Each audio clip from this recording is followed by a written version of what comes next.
અમદાવાદના helmet circle પાસે જે જળબંબાકારના દ્રશ્યો સર્જાયા હતા। ભારે વરસાદથી લોકો છે તે રસ્તા પર ફસાયા હતા। પોલીસે ફસાયેલા નાગરિકોની મદદ પણ કરી હતી। હેલ્મેટ સર્કલ વિસ્તારની અંદર ભારે નુકસાન પણ જોવા મળ્યું હતું। વરસાદે એએમસીને અને પ્રી મોન્સૂન કામગીરીની પણ પોલ ખોલી હતી। પાણી ભરાતા વાહન વ્યવહાર પર પણ ભારે અસર જોવા મળી હતી। રસ્તા પર પાણીનું સામ્રાજ્યથી જનજીવન છે તે પ્રભાવિત થયું હતું। અમદાવાદ પોલીસે સતત રાહત કામગીરીમાં જોડાઈ હતી। લોકોને સુરક્ષિત રસ્તે સ્થળે પહોંચાડવામાં પણ પોલીસે મદદ કરી હતી।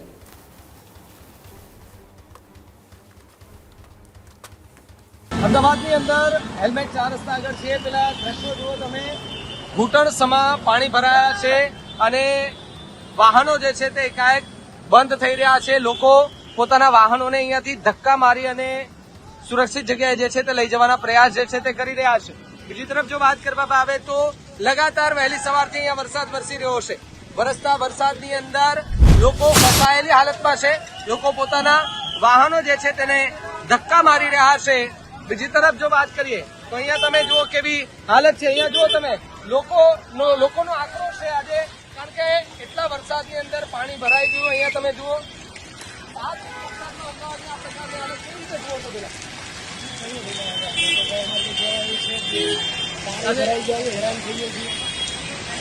અમદાવાદ મ્યુનિસિપલ કોર્પોરેશન કેવી કામગીરી લાગી? વરસાદ પડ્યો એટલે કદાચ લઈ શકે। બિલકુલ જુઓ તમે કે જ્યાં કોર્પોરેશનની કામગીરી સામે ફરી એકવાર ગંભીર સવાલો જે છે તે ઉઠતા જોવા મળ્યા। અને ગાડીઓ જે છે તે અહીંયા બંધ પડેલી હાલતમાં જોવા મળી રહી છે। લોકો આક્રોશ વ્યક્ત કરી રહ્યા છે। વાત તમને દ્રશ્યો બતાવું, ઝૂમ કરીને બતાવો। 1, 2, 3 અને 4 ગાડી જે છે તે બંધ પડેલી હાલત પાણીમાં તરી રહી છે। લોકોમાં આક્રોશ છે। જે રીતે પાણીનો ભરાવો લગાતાર વધી રહ્યો છે, વરસાદ હજુ પણ રોકાવાનું જે છે તે નામ નથી લઈ રહ્યો અને આ પ્રકારની મુશ્કેલી જે છે તે લોકો જે છે તેને ભોગવવાનો અત્યારે વારો આવ્યો છે। પોલીસના જવાનો જે છે તે અહીંયા સેફટી જે છે તે રાખી રહ્યા છે।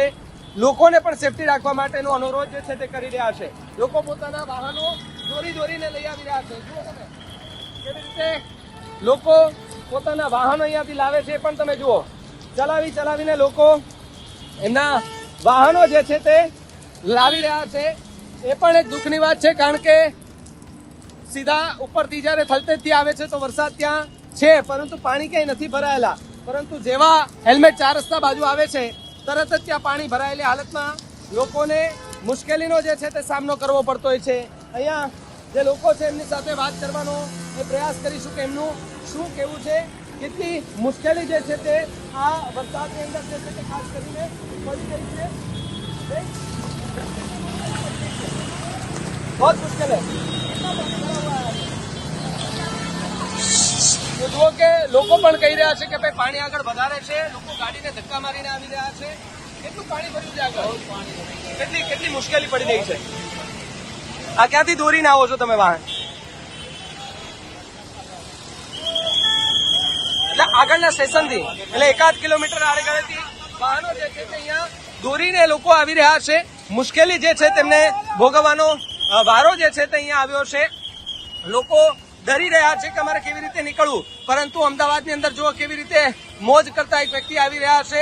એમને પણ રોકીએ, એમનું શું કહેવું છે એમને પણ એ જાણવાનો પ્રયાસ કરીએ। આજનું એમનું શું કહેવું છે, કેવું લાગે છે આજે વરસાદમાં? લોકોમાં આનંદ છે, લોકોમાં ઉત્સાહ છે કે વરસાદ આવ્યો છે, પરંતુ કેટલી દુકાનો એવી પણ છે કે જ્યાં પાણી ઘૂસી ગયું છે। લાખો રૂપિયાનું નુકસાન છે તે હેલ્મેટ સર્કલ કરું ને આ બુચલી નીચે મેનુઅલ છે અને છેલ્લા 20 વર્ષથી આ જ હેરાન કરે છે। એ બુથને 10 વખત કમ્પ્લેન કરી, આ 10 વખત કમ્પ્લેન કરી તો એ પાડતા નથી। ટ્રાફિક બુચલી નીચે છે, મેનુઅલ છે મોટું 1800 ની લાઈન, પણ એ તોડતા નથી। 20 વર્ષથી આ કમ્પ્લેન કરી। તો આ પાણીનો ભરાવો કેટલા સમયથી થાય છે? લીધે જે મેનુઅલ એ તૂટે ને તો 4 રસ્તા ઉપર ટ્રાફિક પાણી ઓછું થાય। તો કેટલા વર્ષથી અહીંયા પાણી ભરાય છે? 20 વર્ષથી ભરાય અને કેટલું નુકસાન થાય છે લોકોને? 20 વર્ષથી પીક પિકનિક સ્ટેશન થઈ જાય છે. સ્વિમિંગ પુલ બની જાય. આ સ્વિમિંગ પુલ પિકનિક સ્ટેશન બની જાય છે. શું? એટલે આનું નિરાકરણ એ કે પેલું 15 મીટર પેલું તોડો, 15 મીટર આ તોડો, તો જ આનું નિરાકરણ થાય. બાકી ના થાય. હેલ્મેટ ના થાય. હેલ્મેટ પૂછની નીચે જ મેનુઅલ છે. 1200-1800 મીટર લાઈનની અંદર મેનુઅલ છે અને દર વખત આ કોમ્પ્રોમાઇઝ પબ્લિકને કરવો પડે.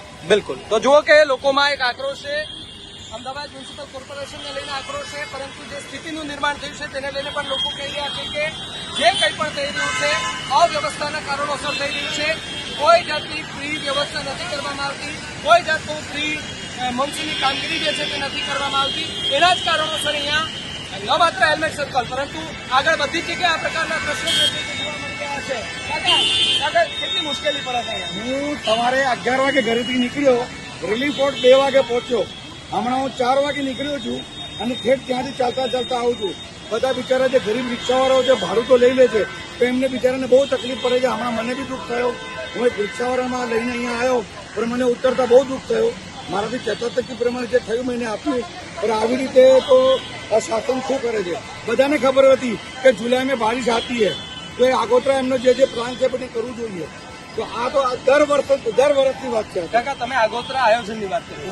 અમદાવાદ મ્યુનિસિપલ કોર્પોરેટ 500 કરોડથી ઉપરનો એક બજેટ બહાર પાડ્યું હતું કે અમદાવાદની અંદર વરસાદ પહેલાની પ્રી મોન્સૂનની કામગીરી કરવામાં આવશે. એ કામગીરી એ થશે કે ક્યાંય પાણી ન ભરાય. તમને લાગે છે કે 500 કરોડ પ્લસનો જે ખર્ચો થયો છે એ 500 કરોડ પાસ થયા, પણ ગયા ક્યાં એ કોઈને ખબર નથી. 500 કરોડ જરૂર પાસ થયા, પણ ગયા ક્યાં? જ્યાં વપરાવાના ત્યાં તો વપરાયા નથી.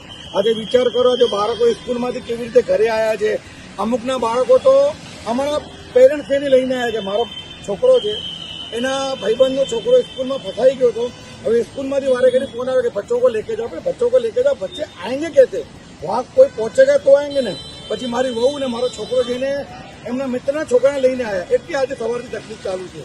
આ સવારે પાણી પોઝિશન છે ને 10:30 છે, એટલે 10:30 ને હમણાં ટાઈમ થયો છે 5:15, એટલે 10:30 થી 5:15 સુધી કોઈ પ્લાનિંગ જ નથી કે પાણી નીચે ઉતરે, કોઈ આયોજન જ નથી.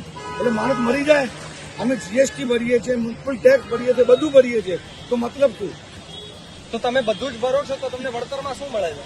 આ તમારી સામે છે. આ વજન હાથમાં ઉચકીને જઉં છું. આટલી ગાડીઓ છે છતાં ચાલતા જઈએ છીએ. घर बिल्कुल पास में है, लेकिन दिखता है, आता नहीं है. બિલકુલ. તો જે રીતે જુઓ કે લોકોમાં આક્રોશ છે. ટેક્સના પૈસા ભરવા છતાં પણ અહીંયા કોઈ જાતની કામગીરી નથી કરવામાં આવતી. પ્રી મોન્સૂનના નામે માત્ર ને માત્ર કાગળ ઉપર વાતચીત થાય છે એવું લોકો આરોપ, ન માત્ર એક હેલ્મેટ સર્કલના લોકો, જ્યાં જઈએ છે ત્યાં આ જ પ્રકારની સ્થિતિ છે. એસજી હાઈવે થલતેજથી લઈને હેલ્મેટ 4 રસ્તા સુધી અમે પહોંચ્યા. ગોતામાં પણ આ જ પ્રકારની વ્યવસ્થા તો નહીં, પણ અમદાવાદ મ્યુનિસિપલ કોર્પોરેશનની અવ્યવસ્થા જે છે તે જોવા મળી રહી છે અને તેની સામે લોકોમાં આક્રોશ જે છે તે જોવા મળી રહ્યો છે. પસાર તો થઈ રહ્યા છે, પરંતુ મુશ્કેલીનો સામનો જે છે તે તેમને કરવો પડી રહ્યો છે. જે અમદાવાદ એએમટીએસ બસ છે તેને પણ અહીંયાથી નીકળવામાં મુશ્કેલ જે છે તે અત્યારે પડી રહી છે. બીજી તરફ જો વાત કરવામાં આવે તો લગાતાર પડી રહેલો વહેલી સવારથી આ વરસાદ હજુ પણ રોકાવાનો જે છે તે નામ નથી લઈ રહ્યો, પરંતુ અમદાવાદના એસજી હાઈવે નો જે પરિસ્થિતિ છે તે જ ટાઈપની સ્થિતિ અત્યારે જોવા મળી રહી છે. અહીંના જે સ્થાનિક લોકો છે તેમની પાસેથી સમજવાનો પ્રયાસ કર્યો તો કહ્યું કે વહેલી સવારે લગભગ 11 વાગ્યાથી આ જ પ્રકારના દ્રશ્યો જે છે તે જોવા મળી રહ્યા છે. અને બીજી તરફ જે પ્રમાણે આ દ્રશ્યો તમે જોયા કે જ્યાં ગાડીઓ જ્યારે અહીંયાથી પસાર થાય છે તો એવું લાગે છે કે દરિયાની જે લહેર આવતી હોય તેવા દ્રશ્યો જે છે તે સામે આવી રહ્યા છે. અમદાવાદના હેલ્મેટ 4 રસ્તા પર છે, ઘૂંટણસમાં પાણી ભરાયેલા છે. એક તરફ પોલીસ જે છે તે પોતાની ભૂમિકા અત્યારે અહીંયા ભજવી રહી છે. જે કામ અમદાવાદ મ્યુનિસિપલ કોર્પોરેશનના લોકોએ કરવાનું હોય છે એ કામ અહીંયા અત્યારે અમદાવાદની પોલીસ જે છે તે કરી રહી છે. ન માત્ર પુરુષ પોલીસ પરંતુ મહિલા પોલીસના અધિકારી જે જાબાજ અધિકારી તેઓ પણ અત્યારે અહીંયા પોતાની ભૂમિકા જે છે તે ભજવી રહ્યા છે. લોકોને મદદ કરતા જે છે તે જોવા મળી રહ્યા છે. એ પણ અહીંયા સાવચેતીના ભાગરૂપે જે લોકો છે એમને અહીંયાથી સુરક્ષિત રીતે બહાર કાઢવાના પૂરતા પ્રયાસો જે છે તે અત્યારે હાથ ધરવામાં આવ્યા છે. જો કેવી રીતે વાહન ચાલકો છે તેમને એ અહીંયાથી સમજાવી રહ્યા છે ક્યાં જવું, કેવી રીતે તમારે સુરક્ષિત રીતે તમે બહાર નીકળશો તે પણ એમને જે છે તે કહેવામાં આવી રહ્યું છે. પોલીસ અધિકારી છે તેમની સાથે વાત કરવાનો પ્રયાસ કરીએ અને જાણીએ. સાહેબ, શું કહેશો, કેટલા વાગ્યાથી આ સ્થિતિ છે? ટ્રાફિક વ્યવસ્થા જે છે તે ખોરવાય છે. અચ્છા, મેડમ છે એમની સાથે જ વાત કરીએ પહેલા. કેટલા વાગ્યાની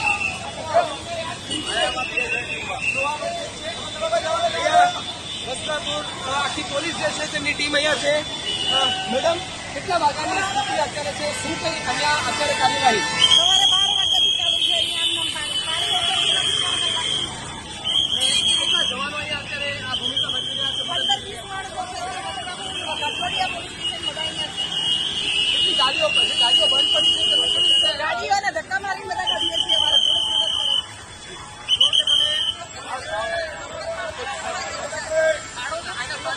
લોકો મદદ કરી રહ્યા છે. હા, બિલકુલ. અને હજુ પણ આ જ પ્રકારે વરસાદ જે છે તે રહેવાનો છે.